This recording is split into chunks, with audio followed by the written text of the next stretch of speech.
America Israel మధ్య యుద్ధం మరి కొంతకాలం కొనసాగే అవకాశం ఉంది. టెహ్రాన్కు వ్యతిరేకంగా చేపట్టిన తమ ఆపరేషన్ కనీసం మరో 2 వారాల పాటు కొనసాగవచ్చని ఇజ్రాయెల్ తెలిపింది. ఇరాన్ పాలన దాని సైనిక స్థావరాలను కొలదోయడమే తమ లక్ష్యమని ఇజ్రాయెల్ తెలిపింది.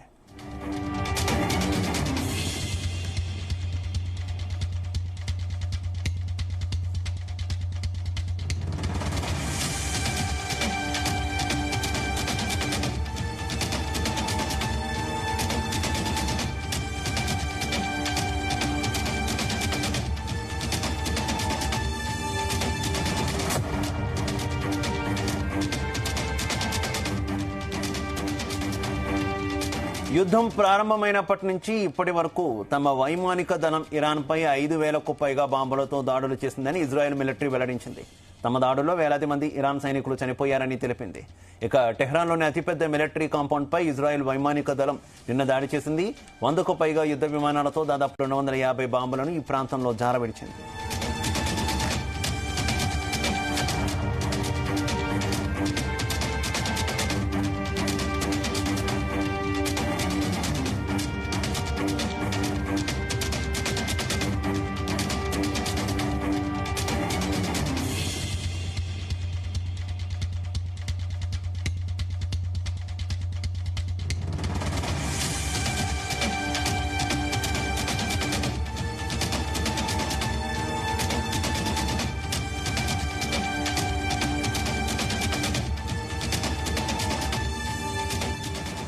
ఇక బాంబులు వేసిన మిలిటరీ ప్రాంగణంలోని Islamic revolutionary guard corps headquarters, అలాగే IRGC Quds force intelligence directorate, Iran cyber unit, ఇక Basij paramilitary force headquarters వంటి కీలక కార్యాలయాలు ఉన్నాయి.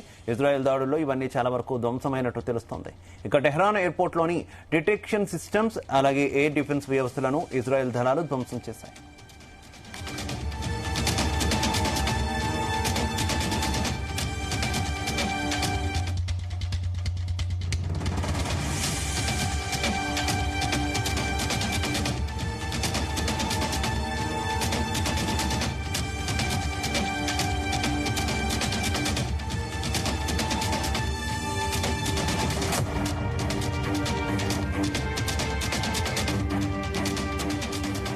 ఇరాన్లో ఎక్కడికక్కడ ఎవరు దాడులు చేయాలన్న వివరాలను అమెరికాతో పంచుకున్నట్టు ఇజ్రాయెల్ పేర్కొంది.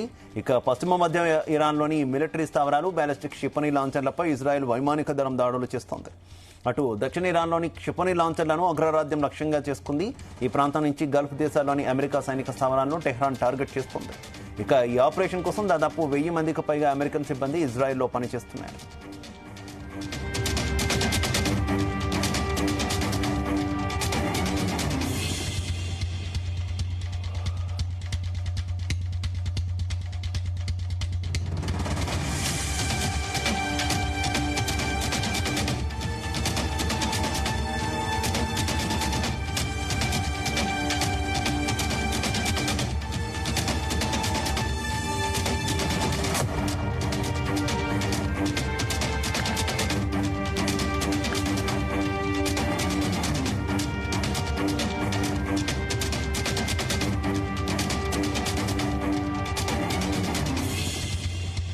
పశ్చిమాసియాలో యుద్ధం మరింత భీకరంగా మారుతోంది. ఇరాన్తో పాటు లెబనాన్ పైన ఇజ్రాయెల్ అక్షరాల నిప్పుల వర్షం కురిపించింది. ఇరాన్లోని కీలక ప్రభుత్వ వ్యవస్థలను నేలమట్టం చేయడమే టార్గెట్గా టెహ్రాన్తో పాటు కోమ్, ఉరిమయ, అలాగే కర్మన్ షా వంటి ప్రధాన సిటీలపై కూడా రోజంతా బాంబులు, క్షిపణులతో విరుచుకుపడింది. ఇక ఇస్ఫహాన్లోని క్షిపణి నిల్వల కేంద్రంపై బాంబుల వర్షం కురిపించింది.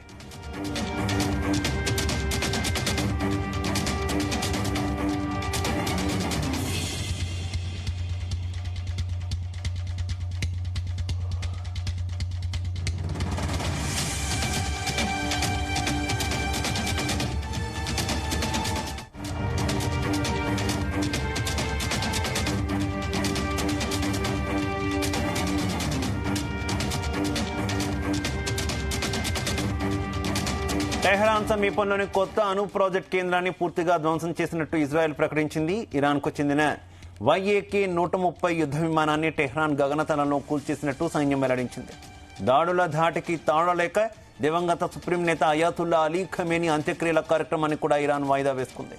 ఇప్పటిదాకా ఇరాన్కు చెందిన 17 యుద్ధ నౌకలను పేల్చేసినట్టు అమెరికా ప్రకటించింది.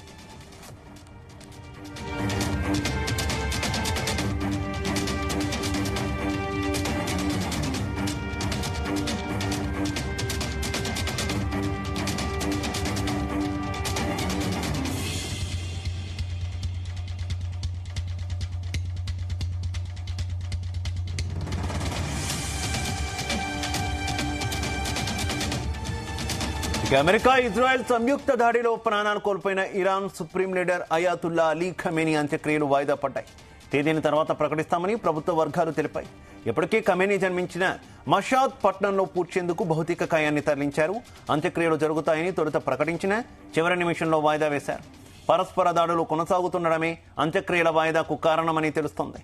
అంతిమ నివాళులు అర్పించేందుకు ప్రజలు పెద్ద సంఖ్యలో తరలివచ్చే అవకాశం ఉంది.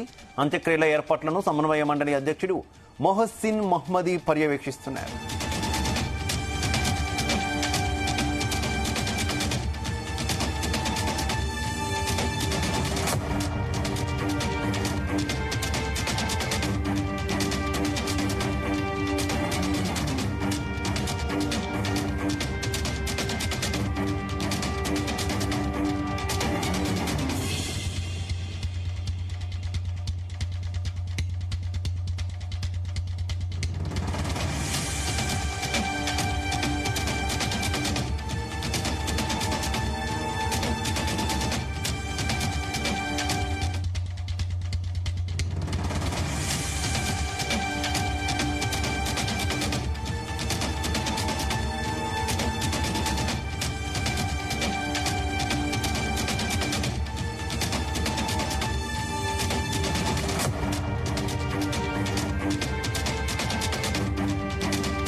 రాజ్యసభ సభ్యత్వానికి తెలంగాణ నుంచి అభిషేక్ మను సింఘ్వి, వేం నరేందర్ రెడ్డి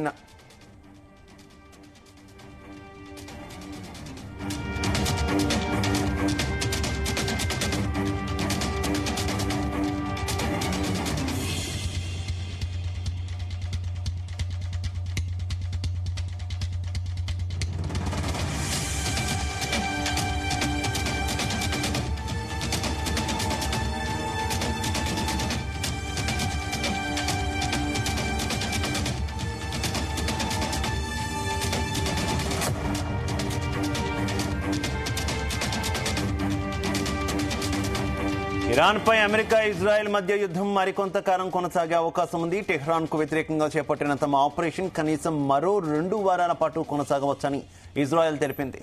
ఇరాన్ పాలన, దాని సైనిక స్థావరాలను కొలదేయడమే తమ లక్ష్యమని ఇజ్రాయెల్ తెలిపింది.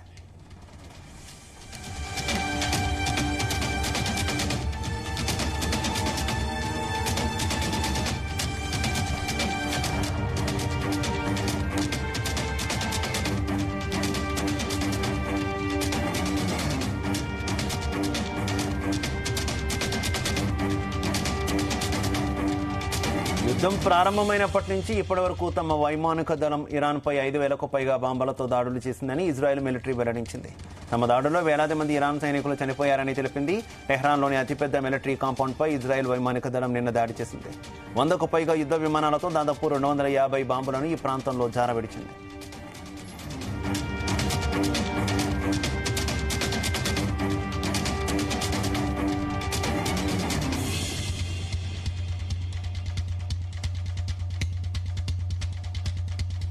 ఇక బాంబులు వేసిన మిలిటరీ ప్రాంగణంలోని Islamic revolutionary guard corps headquarters, అలాగే IRGC Quds force intelligence directorate, Iran cyber unit, అలాగే Basij paramilitary force headquarters వంటి కీలక కార్యాలయాలు కూడా ఉన్నాయి. ఇజ్రాయెల్ దాడుల్లో ఇవన్నీ చాలా వరకు ధ్వంసమైనట్టు తెలుస్తోంది. ఇక టెహ్రాన్ ఎయిర్పోర్ట్లోని డిటెక్షన్ సిస్టమ్, ఎయిర్ డిఫెన్స్ వ్యవస్థలను ఇజ్రాయెల్ దళాలు ధ్వంసం చేశాయి.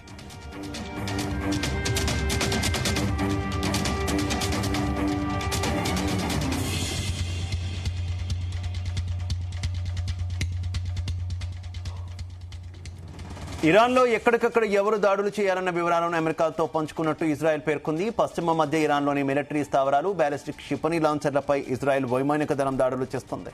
అటు దక్షిణ ఇరాన్లోని క్షిపణి లాంచర్లను అగ్రరాజ్యం లక్ష్యంగా చేసుకుంది. ఈ ప్రాంతం నుంచి గల్ఫ్ దేశాల్లోని అమెరికా సైనిక స్థావరాలను టెహ్రాన్ టార్గెట్ చేస్తోంది. ఈ ఆపరేషన్ కోసం దాదాపు 1000 మందికి పైగా అమెరికన్ సిబ్బంది ఇజ్రాయెల్లో పనిచేస్తున్నారు.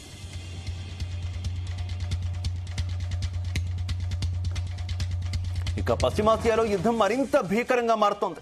ఇరాన్తో పాటు లెబనాన్ పైన ఇజ్రాయెల్ అక్షరాల నిప్పుల వర్షం కురిపించింది. ఇరాన్లోని కీలక ప్రభుత్వ వ్యవస్థలను నేలమట్టం చేయడమే టార్గెట్గా టెహ్రాన్తో పాటు కోమ్, ఉరిమయ అలాగే కెర్మాన్ షా వంటి ప్రధాన సిటీలపై రోజంతా బాంబులు క్షిపణులతో విరుచుకుపడుతోంది. ఇక ఇస్ఫహాన్లోని క్షిపణి నిల్వల కేంద్రంపై బాంబుల వర్షం కురిపించింది.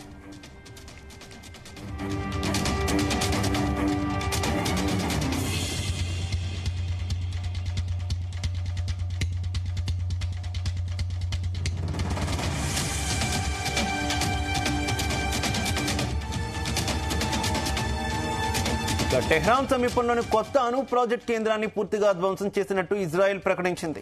ఇరాన్కు చెందిన YAK-130 యుద్ధ విమానాన్ని టెహ్రాన్ గగనతలంలో కూల్చేసినట్టు సైన్యం వెల్లడించింది. దాడుల ధాటికి తానలేక దివంగత సుప్రీం నేత అయాతుల్లా అలీ ఖమేనీ అంత్యక్రియల కార్యక్రమాన్ని కూడా ఇరాన్ వాయిదా వేసుకుంది. ఇప్పటిదాకా ఇరాన్కు చెందిన 17 యుద్ధ నౌకలను పేల్చేసినట్టు అమెరికా ప్రకటించింది.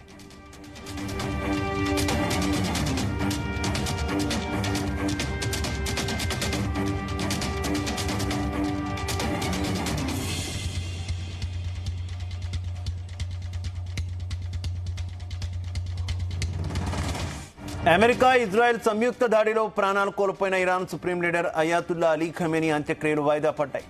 తేదీని తర్వాత ప్రకటిస్తామని ప్రభుత్వ వర్గాలు తెలిపాయి. ఇప్పటికే ఖమేనీ జన్మించిన మషాద్ పట్టణంలో పూడ్చేందుకు భౌతిక కాయాన్ని తరలించారు. అంత్యక్రియలు జరుగుతాయని తొలుత ప్రకటించిన చివరి నిమిషంలో వాయిదా వేశారు. పరస్పర దాడులు కొనసాగుతుండడమే అంత్యక్రియల వాయిదాకు కారణమని తెలుస్తోంది. అంతిమ నివాళులు అర్పించేందుకు ప్రజలు పెద్ద సంఖ్యలో తరలివచ్చే అవకాశం ఉంది. అంత్యక్రియల ఏర్పాట్లను సమన్వయ మండలి అధ్యక్షుడు మొహసిన్ మహ్మదీ పర్యవేక్షిస్తున్నారు.